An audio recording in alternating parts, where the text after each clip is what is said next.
Olá, queridos alunos, tudo bem com vocês? Aqui é o professor Wesley, essa é a nossa 15ª aula do curso de Bioquímica Básica e hoje nós comentaremos aqui acerca dos lipídios. Vem comigo! Quando a gente pensa em lipídios, o primeiro ponto que eu quero que vocês se atentem é que trata-se aí de um composto, de uma classe de biomoléculas extremamente diversa e, consequentemente, quando a gente fala de lipídios, é interessante vocês saberem que se tratam aí de biomoléculas que são muito diferentes entre si. No entanto, embora haja essa diferença estrutural, por exemplo, entre os lipídios, um detalhe que une todos os lipídios é a capacidade deles serem insolúveis em água. Isto é, a gente sabe já por conhecimento popular que, por exemplo, água e óleo não se misturam, são imergíveis. Então, nesse sentido, independentemente da diferença estrutural existente entre os mais diversos tipos de lipídios, uma característica que vai unir todos é essa capacidade de serem insolúveis em água. E acrescido a isso, eu quero que vocês se atentem que, como eu falei, pensar em lipídios é você pensar numa classe de biomoléculas extremamente diferentes e com uma grande diversidade estrutural. Nesse sentido, quando a gente fala de lipídios, pensando em seus aspectos estruturais, vejam, nós temos triglicerídeos, glicerfosfolipídios, esfingolipídios, esteróis, as vitaminas A, D, E, K, eicosanoides, esteroides, dicolóis, fosfatidilenotóis e por aí vai. Então entendam de antemão que existe uma diversidade muito grande no que tange aí a questão da estrutura em lipídios. Acrescido a isso ainda, um outro aspecto muito importante quando comenta-se aqui acerca de lipídios é que, muito além de ter uma alta diversidade estrutural, apresenta também um leque de várias funções biológicas. E aqui eu destaco, por exemplo, funções atreladas com proteção, armazenamento, questão estrutural, por exemplo, a camada fosfolipídica, das células é formada por lipídios, sinalização intracelular, sinalização extracelular, mediada aqui, por exemplo, por hormônios, pode atuar como cofatores, pigmentos, ativação de moléculas e afins. Então se atentem que existe um rol de várias atividades biológicas que são moduladas aqui por lipídios. Nesse sentido, quando a gente comenta aqui de lipídios de armazenamento, o primeiro ponto que a gente precisa saber é que os representantes clássicos aqui de lipídios de armazenamento são os óleos e as gorduras. E um detalhe interessante é que, se vocês já se atentarem aqui na estrutura que está do lado esquerdo, vocês vão perceber que se trata de um composto que é derivado de uma longa cadeia de hidrocarbonetos. No entanto, eu quero que vocês se atentem que, eventualmente, se essa cadeia for oxidada, ela é extremamente exogônica, ou seja, ela libera muita energia. Além disso, eu quero que vocês entendam ainda que tanto óleo quanto gorduras são usados universalmente como estoque de energia. E por fim, mas não menos importante, comentar desses lipídios aqui é importante saber-se que se tratam aqui de moléculas derivadas de ácidos graxos. E um ácido graxo, por excelência, nada mais é do que um conjunto de ácidos carboxílicos que apresentam entre 4 a 36 carbonos. E ainda vale destacar que, além disso, essas cadeias aqui de hidrocarbonetos, elas podem ser tanto saturadas quanto insaturadas. E aí você deve estar se perguntando, tá, professor, mas qual que é a grande sacada de saber, por exemplo, que a cadeia é saturada ou insaturada? Isso daqui é determinante para a gente saber o estado físico desse lipídio em temperatura ambiente, tá? Além disso, a gente pode destacar ainda que, além dessa questão da cadeia ser saturada ou insaturada, ela pode apresentar também em sua estrutura hidroxilas, ramificações, estruturas cíclicas e por aí vai. E os mais comuns aí tem uma cadeia não ramificada que apresenta entre 12 a 24 carbonos. Posto isto, eu ainda quero destacar que as propriedades dos ácidos graxos são basicamente determinadas em decorrência tanto do comprimento quanto do seu grau de insaturação. Lembram-se que eu falei que a insaturação era determinante? Pois é, acrescido a ela, o tamanho da cadeia também é importante a ser analisado. Por exemplo, cadeias saturadas geralmente formam arranjos mais compactos, Arranjos esses que quase sempre são cristalinos. E por vez, ainda vale destacar que cadeias longas formam mais interações de Van der Waals. Logo, percebam que quanto maior a cadeia for, mais insolúvel isso daqui vai ser em água. E, consequentemente, o quão maior a cadeia for, maior vai ser o seu grau de fusão. Acrescido a isso, ainda destaco o quê? Que quanto menor for o grau de insaturação, mais solúvel isso daqui é em água e, consequentemente, maior é o seu grau de fusão. Essas propriedades eu acho interessante vocês anotarem, porque elas são importantes para a gente analisar, por exemplo, a diferença entre um óleo e uma gordura, tá bom? E aí, inclusive, esse exemplo que eu estou colocando aqui no slide foi uma questão que caiu até no Exame Nacional do Ensino Médio, o Enem, no ano de 2018, que ele perguntava, olhando aqui os fosfolipídios presentes na membrana plasmática, qual que vai apresentar um maior grau de solubilidade, etc. E aí vocês tinham que se atentar na questão da insaturação, tá? E aqui tem alguns exemplos de ácidos graxos, então tem, ó, o ácido N-dodecanoico, tetanoico, hexaconoico e por aí vai, tá? E aí, comumente, a gente chama o quê? De ácido lórico, ácido mirístico, palmítico, estearítico e por aí vai. E percebam que, ó, tem uma diferença significativa aqui acerca do grau de fusão e a sua solubilidade tanto em água quanto em bezeno. Nós temos ainda os triglicerídeos. Os triglicerídeos nada mais são do que os lipídios mais simples que a gente pode encontrar. E, essencialmente, o que é um triglicerídeo? Nada mais é do que uma molécula formada por um grupamento que a gente denomina como glicerol. E esse glicerol ele está ligado a nada mais, nada menos do que 3 ácidos graxos, a partir de uma ligação que a gente chama de ligação éster. E na maioria dos casos ainda esses ácidos graxos são diferentes, ou seja, eles são mistos, apresentam uma diversidade aqui estrutural muito grande, tá bom? Não menos importante, se atentem que quando a gente fala de triglicerídeos, nada mais é do que moléculas associadas com armazenamento energético, tá bom? E além disso, um detalhe interessante é que dentro das células eles formam gotículas e essas gotículas elas meio que funcionam como uma espécie de depósito de combustível. A gente encontra geralmente triglicerídeos tanto em adipócitos, isto é, células armazenadoras de gordura, quanto em sementes, tá? Geralmente, quando a gente pensa aqui em uma questão de alimentação humana, a gente encontra isso aqui muito, por exemplo, em gordura suína e bovina, gordura vegetal hidrogenada, óleos de sol, milho, girassol, azeite e afins. Ainda tem aqui lipídios associados com proteção. No caso aqui são as famosas ceras, tá? São basicamente lipídios que são derivados de ácidos graxos, tá? E acrescido a isso, nós temos aqui álcools de cadeia longa. E esses álcools, eles podem apresentar aí, pessoal, entre 16 a 30 carbonos. E também um aspecto interessante a ser destacado é que esse tamanho muito grande acaba determinando um alto ponto de fusão. E esse ponto de fusão gera aí em torno de 60 a 100 graus, tá? Pode estar atrelado aí com diversas funções de proteção.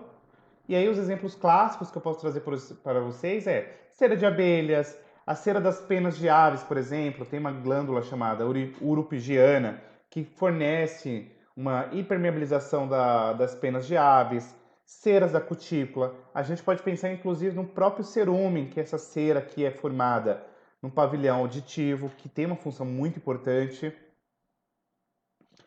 Nós temos ainda lipídios associados com membrana. E esses lipídios são moléculas anfipáticas, isto é, apresentam uma porção que a gente denomina como polar e uma porção apolar, certo?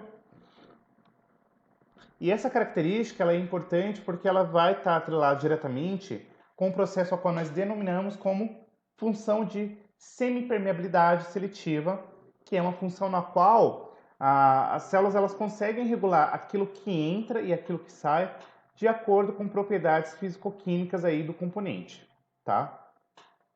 E aí, ó, quando a gente observa, por exemplo, uma esquematização da bicamada fosfolipídica presente nas células, vocês vão perceber que, primeiro, As fases hidrofóbicas elas estão aqui voltadas por meio mais interno, então elas vão ficar aqui, e consequentemente as fases hidrofílicas, ou seja, que têm afinidade com a água, elas são voltadas aqui para o meio aquoso. Posto isto ainda, quero que vocês atentem-se que existem diferentes tipos de lipídios de membrana. Nós temos aqui os glicerofosfolipídios, que nada mais são do que dois ácidos graxos ligados a um único glicerol. Nós temos aqui os esfingolipídios, que é um ácido graxo ligado a uma amina. E nós temos aqui os esteróis, que é uma molécula rígida que apresenta aqui 4 anéis fundidos. Então vamos dar uma olhadinha aí em cada um deles. Os glicerofosfolipídios tratam-se justamente, como eu falei, da ligação aqui de um glicerol ligado a dois ácidos graxos. E, consequentemente, além disso, nós temos aqui a ligação a um grupamento altamente polar. Além disso, um aspecto interessante é que a ligação entre esses ácidos graxos, entre o primeiro e o segundo carbono, é através de uma ligação que a gente chama de ligação ésteres. E esses ácidos graxos, eles podem estar variando de acordo aí com a célula, com o tecido ou até mesmo com o organismo. E aí, esse terceiro carbono aqui se liga a um grupamento polar por meio de uma ligação fosfodiéster, tá? E esse grupamento aqui geralmente é um álcool, tá? E, além disso, a gente pode ter aqui esse grupamento ligado positivamente ou negativamente, ou em alguns casos também pode ser neutro, tá? Então tem aqui algumas exemplificações de alguns glicerofosfolipídios. Eu não vou ficar me adentrando muito aqui, não é um mérito a gente saber o nome de glicerofosfolipídios, mas tem, por exemplo, ó, o ácido fosfatídico, você tem aqui a fosfodiesterina e por aí vai. Tem-se ainda aqui os esfingolipídios. Os esfingolipídios tratam-se aqui justamente de uma ligação amino-álcool esfigonosina a um ácido graxo em um grupamento polar. Vamos lá dar uma olhadinha aqui na estrutura, ó. Você tem o ácido graxo, esse ácido graxo se liga a esse componente aqui chamado de esfingosina, tá? E aí, quando você tem essa ligação aqui, você tem aí a formação de um esfingolipídio.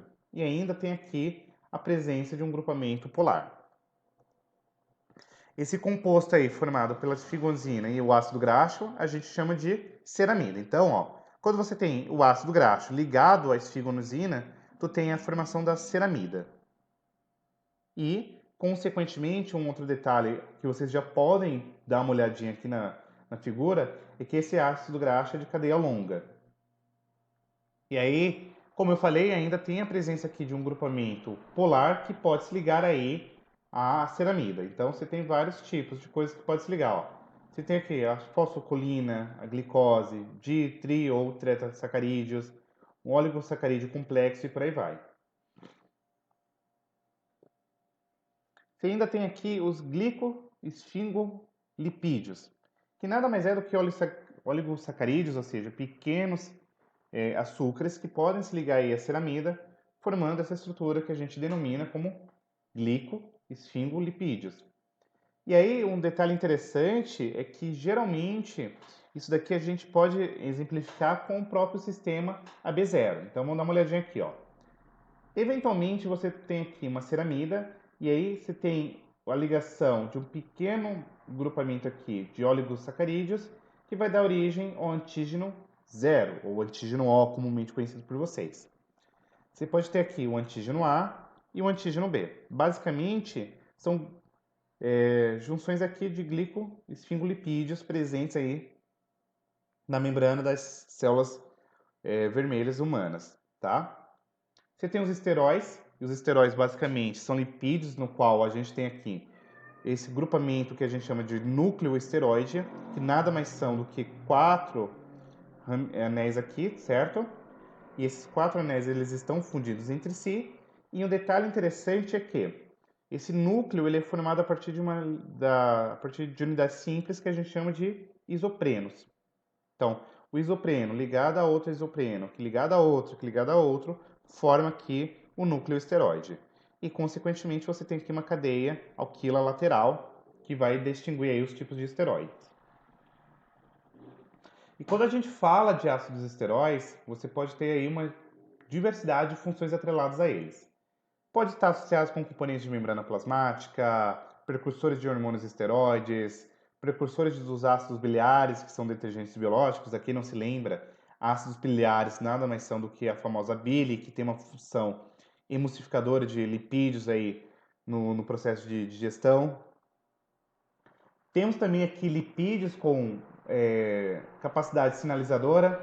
Então, basicamente, o que eu quero que vocês saibam é que tem um aparato de vários lipídios que podem se estar associados com a transdução de sinal entre um tecido e outro, ou até mesmo intracelularmente. E aí são moléculas extremamente específicas, e aí o efeito dessa sinalização basicamente se dá aí em pequenas quantidades, eu não preciso ter quantidades muito elevadas, e a produção dessas moléculas é importante ainda se ater que é um processo bastante regulado, não pode ser feito aí de forma indiscriminada. E nós temos basicamente aqui três tipos de sinalizadores. Nós temos aqui os fosfatidilinosteroides, oh meu Deus. Nós temos aqui os icosanoides e os esteroides. Vamos lá. Essa primeira classe aqui, dos fosfatidilinosteroides, basicamente é um triglicerídeo, no qual você tem aqui uma cabeça que é um inositol. O inositol nada mais é do que um poliálcool cíclico aqui com 6 carbonos, tá bom? Quando a gente fala dessa classe aqui, dos fosfadilis, a gente tem aqui uma função atrelada diretamente com o metabolismo celular, então elas são importantes nesse sentido de regulação. E elas atuam basicamente aqui como mensageiros intracelulares em resposta a sinais externos.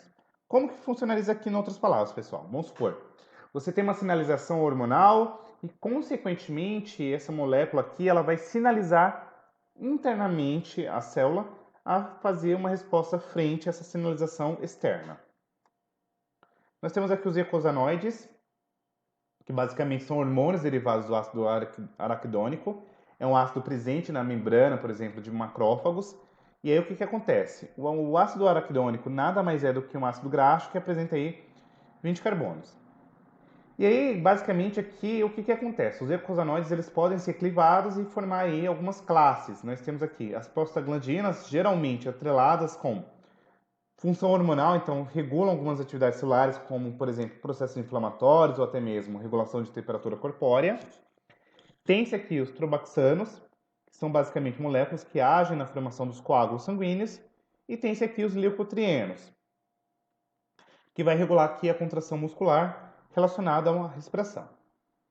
E aqui, basicamente, o que acontece? Como que se dá a formação desses eicosanoides? Você tem aqui os fosfolipídios da membrana, essa tem uma enzima chamada de fosfolipase. A fosfolipase faz uma clivagem aqui e forma um ácido araquidônico.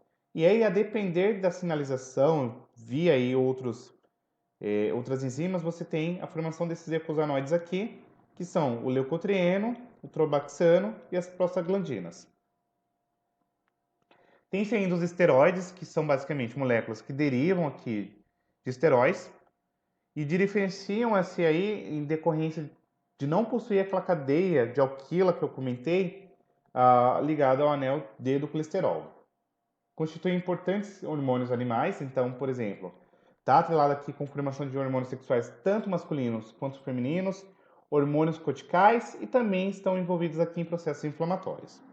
Então, exemplos de esteroides: testosterona, estradiol, cortisol, aldosterona, prednisolona, prednisona e por aí vai. Um detalhe interessante é que esses hormônios aqui basicamente são todos derivados de colesterol. E a quem não sabe, o colesterol é muito importante também na membrana plasmática porque ele confere fluidez à membrana. Ele que regula o grau de fluidez que existe aí na membrana plasmática. E nós temos ainda as vitaminas aqui lipossolúveis, que essencialmente são vitaminas aí que são essenciais para o organismo e, consequentemente, não são produzidas por ele. E a classe aqui de proteínas lipossolúveis são 4, basicamente: A, D, E e K. Vamos lá. Vitamina D, ela é basicamente uma vitamina que, como eu comentei na nossa nona aula, é uma vitamina formada através de uma reação fotoquímica, e aí tem toda uma série de eventos que acontecem. Um aspecto importante ainda sobre a vitamina D é que é uma vitamina extremamente importante porque ela atua regulando tanto a absorção de cálcio no intestino, quanto regula aí os níveis séricos de cálcio nos rins e ossos. E aí, basicamente, a vitamina D está associada aqui com um processo de uma reação fotoquímica que vai ter aí a formação dela. A vitamina A, ela atua tanto com o hormônio quanto com o pigmento da retina. Daí o nome de retinol para a vitamina A. Então vamos lá. Como hormônio, ela vai atuar basicamente como regulador do desenvolvimento do tecido epitelial e como pigmento, a gente tem aqui a presença do beta-caroteno, que é um precursor da vitamina A, que vai dar origem aqui ao pigmento da retina. E aí envolve uma série de transformações aqui para que a gente tenha aí a formação da vitamina A. Caso vocês não se lembrem, deem uma olhadinha na nossa nona aula que eu explico lá com detalhes como que se dá esse processo. Beleza? Nós temos aqui os tocoferóis, que são a vitamina E, tá? Basicamente, o que eu quero que vocês se atentem é que a vitamina E é muito importante porque ela está associada aqui com a proteção de lipídios de membrana contra agentes oxidantes, beleza? E a vitamina K já é de conhecimento aí de vocês que se trata de uma vitamina associada com o processo de coagulação sanguínea e a importância dela é que ela está associada aqui com a transformação do fibrinogênio em fibrina, que vai manter aí os coágulos, beleza? E por fim, aqui nós temos os terpenenos, que são basicamente lipídios vegetais que derivam dessa molécula aqui chamada de melavonato, tá? E o melavonato nada mais é do que um ácido que se origina através da união de duas moléculas de coenzima A. E tem aí uma série de terpeno que são basicamente derivados de acordo com o número de unidades. Então aqui tem algumas exemplificações corriqueiras e eu não vou ficar me entrando muito no mérito porque não há necessidade disso aqui. Mas a nível de conhecimento geral, saibam disso, tá bom? E era isso. Espero que você tenha curtido. Compartilhe o vídeo, se inscreva, ative o sininho de notificações e aquela velha e corriqueira mensagem, né? Eu desejo um mal de boas vibrações aí para vocês, sucesso nos estudos, saúde e que a saúde mental de todo mundo esteja em dia, tá bom? Beijão e até a nossa próxima aula. Fui!